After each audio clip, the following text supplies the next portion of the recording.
You said you got started back in 2021 with your personal residence. Could you share a little bit more about that? Was that intentional? Did you start off with looking to do what a lot of people classify as a house hack, in which you get an owner-occupied loan, you buy the house and you live in the house for 12 months, and then you can go and do it again? What was the thought of this process of deciding to hold on to the property and eventually turn it into a rental property? So actually, I had purchased my first owner-occupied home in 2013, and I moved from basically one city in Alabama to another. And at that time, I chose to sell my property, and I had purchased that property as a foreclosure. And so I did pretty well. I made a couple of tens of thousands, right?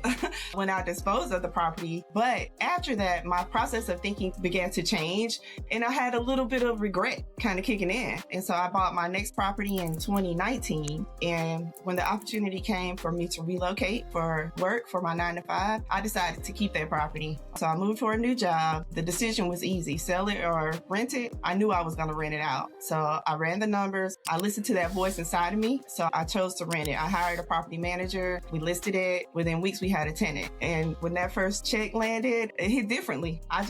It wasn't just covering the mortgage. I was building equity. I was still showing up to my 9-to-5. And that moment is what reframed everything for me. It wasn't just a housing decision. It was really a wealth decision at that point. So I made a promise to myself. I was going to acquire at least one property a year. And that was in 2021. And since then, I've been able to keep that promise to myself.